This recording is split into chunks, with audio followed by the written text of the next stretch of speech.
بعض اوقات ہمارے اپنے دوست ہم سے سوال رکھتے ہیں، ایگزیکٹوز ہم سے سوال کرتے ہیں، ہمارے ایم بی ایگزیکٹو اسٹوڈنٹس بھی بعض اوقات ہم سے کنورسیشن کرتے ہیں، یہ گفتگو کرتے ہیں۔ یہ جو اسٹارٹ اپس ہوتے ہیں، یہ جو نئے نئے بزنس کریٹ کیے جاتے ہیں، نئے نئے بزنس آئیڈیاز کو جنریٹ کیا جاتا ہے، ان پہ کام کیا جاتا ہے، ان کی ایک بڑی تعداد فیل ہو۔ اب میں ڈیٹا دیکھ رہا تھا کچھ دن پہلے پاکستان کا، ایک ایسٹیمیٹ کے مطابق، ایک مہینے کے مطابق پاکستان میں تقریباً 90% کے قریب جو اسٹارٹ اپ ہے، جو بزنسز ہیں، بالکل اپنے آغاز میں شروع کے سال کے اندر فیل ہو جائے اور بڑی تعداد شروع کے 6 مہینے میں یا سال میں ناکامی سے دوچار ہوتی ہے۔ تو اب سمجھنا یہ ہے کہ وہ کیا ایشوز ہیں جن کی وجہ سے جو سٹارٹ اپس ہیں وہ فیل ہو رہے ہیں، ناکام ہو رہے ہیں۔ نئے نئے لوگ تجارت کے طریقے ڈھونڈتے ہیں، لیکن وہ تجارت کے طریقے اس طرح کامیاب نہیں ہو رہے جس طرح ان کے ذہن میں تھا کہ وہ کامیاب ہو۔ تو اس ناکامی کی کچھ وجوہات ہیں، ان وجوہات کو سمجھنا ضروری ہے تاکہ مستقبل میں جو ہمارے دوست سٹارٹ اپس کے بارے میں سوچیں تو بہتر ہے کہ سٹارٹ اپ کے بارے میں سوچنے کے ساتھ ساتھ وہ ان وجوہات کے بارے میں بھی سمجھنے کی کوشش کریں جن وجوہات کی بنا پر پہلے سٹارٹ اپ فیل۔ ان میں سے ایک وجہ تو یہی ہے کہ آپ کے پاس جب ڈیزائن تھنکنگ کا پروسیس ہی آپ نے استعمال نہ کیا، جب تک آپ نے جدت فکری اور عملی، جب یہ پورا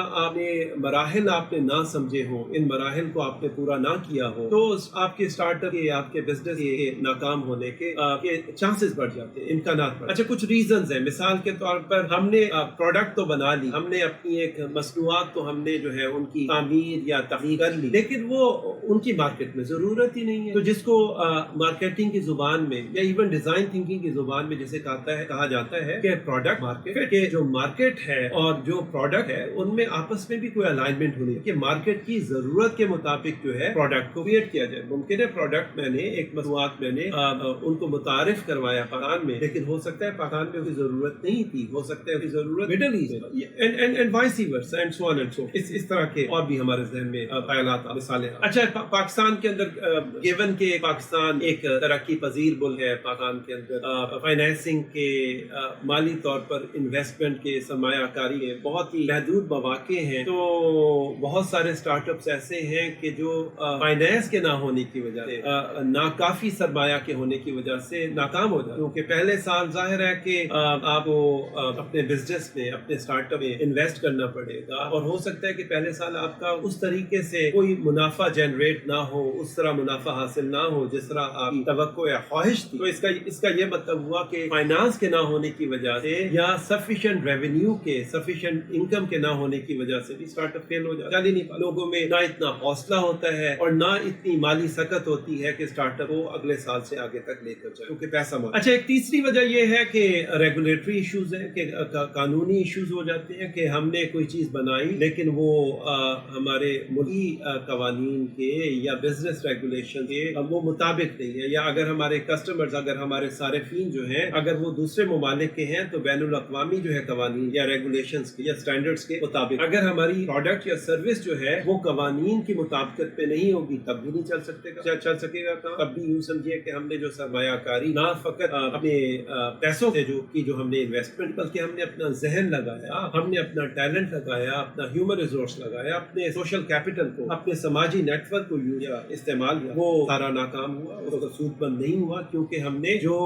قواعد ہیں ان کی خلاف یا ان قواعد کے مطابق ہم نہیں۔ اچھا، آپریشنل بھی ایشوز ہوتے ہیں کہ جو کام ہم کر رہے ہیں اس کام کے لیے ہمیں آپریشنل بھی تو چاہیے، ایک آپریشن اس کا چلتا رہے۔ کیا ہمارے پاس سپلائی چین اس چیز کی موجود ہے جو ہمیں را مٹیریل چاہیے، جو ہمیں خام مال چاہیے، کیا وہ اس چیز کے لیے موجود ہے؟ کیا جو ہمیں توانائی چاہیے اس کام کے لیے، جو ہمیں انرجی چاہیے، کیا وہ انرجی ہمارے پاس موجود ہے اور اتنے ہی پیسوں میں موجود ہے کہ جو ہماری پروڈکٹ یا سروس کو جو ہے فیزیبل بنا دے؟ تو یہ بھی ایک ایسا ایشو ہے جس کی وجہ سے سٹارٹ اپ جو ہے عام طور پر اپنے پہلے ہی سال کے اندر فیل ہو جاتے ہیں۔ اور دوسری چیز یہ ہے کہ جب ہم بالکل ریجڈ ہو جاتے ہیں، جب میں ایز این انٹرپرینیور، جب میں as a start up founder, جب میں ایک سٹارٹ اپ کے فاؤنڈر کے طور پہ، بانی کے طور پر، اگر میں نے ہی اپنے اندر فلیکسیبلٹی نہیں دکھائی، میں ہی بہت زیادہ ریجڈ ہو گیا، بہت زیادہ انفلیکسیبل ہو گیا، اور میں جو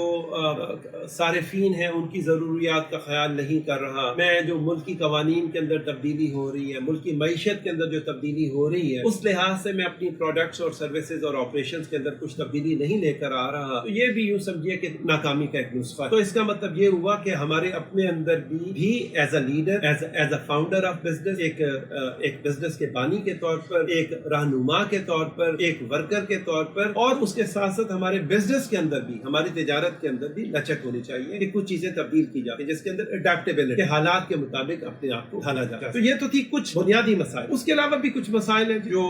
مختلف رپورٹس کے اندر پاکستان میں اور پاکستان سے باہر بھی جنہوں نے آئیڈینٹیفائی کیا کہ اسٹارٹ اپ جو ہے یا تجارت کے جو آغاز کیا جاتا ہے وہ ناکامی سے دو چار میں ایک ہے جسے انگریزی میں کہا جاتا ہے ناٹ تھنکنگ بگ. اس کا مطلب ہے کہ ہم نے اپنی سوچ کو ہی بہت محدود رکھا, کہ ہم نے اپنے آپ کو مثال کے طور پر کسی خاص علاقے کے بھی چھوٹے سے کونے کے اندر ہم نے اپنے آپ کو مقید کر لیا کہ میری پروڈکٹ یا سروسز جو ہے وہ فقط اس گروپ کے لیے ہے یا ان لوگوں کے لیے ہے یا اتنے عرصے کے ہے. تو میرا خیال ہے کہ یہاں پر بیسکلی بنیادی طور پر ہم سب کے لیے سمجھنے کی ضرورت یہ ہے کہ ہمیں اپنے آپ کو اپنے خیالات کو مقید کرنے کی ضرورت, بلکہ ہمیں ہمیشہ بڑے کینوس پہ سوچنا چاہیے کہ میری پروڈکٹ یا سروس جو ہے, میری مصنوعات یا خدمات وہ کس طریقے سے بہتر ہو سکتی ہیں اور زیادہ سے زیادہ لوگوں تک ان کو پہنچایا جائے. ایک تو یہ ہے کہ ہم نے اپنی سوچ کا کینوس, اپنی سوچ کا دائرہ کار, اپنے خیالات اور پوٹینشیل کو مکمل طور پر یوٹیلائز, مکمل طور پر ان کا استعمال کرنا. اچھا, ایک دوسرا مسئلہ یہ ہے جس کی وجہ سے اسٹارٹ اپ فیل ہوتے ہیں پاکستان کے اندر, بدقسمتی سے یہ ایک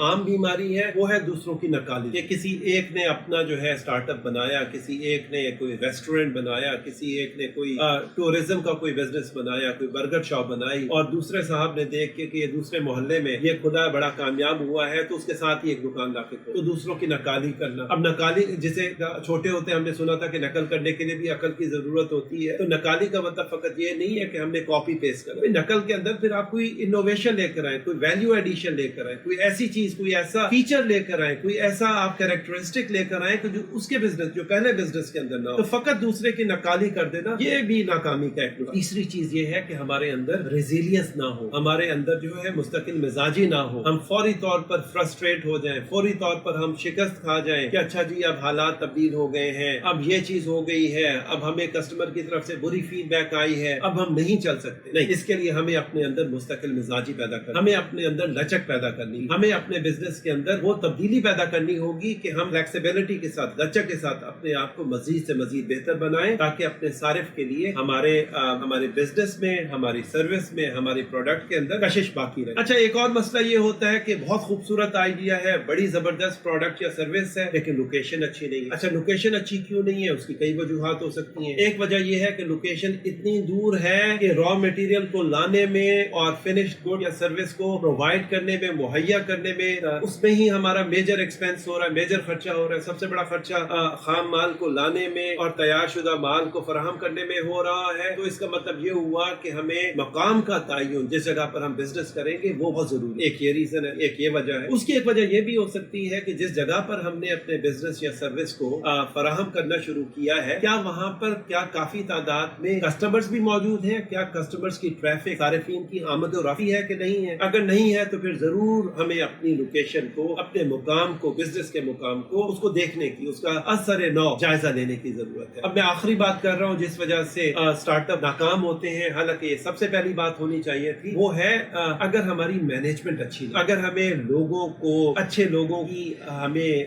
کی پہچان نہیں ہے, لوگوں کو ہم ریکروٹ کر لیتے ہیں, ملازمت دے دیتے ہیں, لیکن ان کو ہم ڈیولپ نہیں کرتے, ان کی ڈیولپمنٹ کو ہم سمجھتے کہ خرچہ ہے, اس کو انویسٹمنٹ نہیں سمجھتے, ہم نے اپنا سوشل کیپٹل نہیں بنایا ہوا, ہم نے ہمارا سماجی نیٹ ورک ہونا چاہیے, ہم جو لوگ ہمیں خام مال دے رہے ہیں, جو ہمارے صارفین ہیں, جو میڈیا کے لوگ ہیں, ان سب کے ساتھ ہمارے بہت اچھے سماجی روابط ہونے. اس کے ساتھ ساتھ جس طریقے سے ہم اپنے انوینٹری کو, اپنے خام مال کو مینج کر رہے ہیں, سٹور کر رہے ہیں, کس لیول پر ہم نے رکھنا ہے, کوالٹی کو کس طریقے سے اس کی ہم نے یقین دہانی کرانی ہے, کسٹمر کی طرف سے جو آراء ہمارے پاس آ رہی ہیں, رائے آ رہی ہے, اس کی روشنی میں ہم نے کس طریقے سے اپنی پروڈکٹ یا سروس کو ہم نے بہتر بنانا ہے, اس کا تعلق ہے بہتر مینجمنٹ. اگر بہتر مینجمنٹ ہوگی تو پھر ہمارا بزنس بھی بہتر ہوگا. یہ خواتین و حضرات, یہ کچھ میں نے آپ کے سامنے وجوہات بیان کی ہیں جن کی بنیاد پر بہت سارے اسٹارٹ اپ جو ہے ناکامی سے دوچار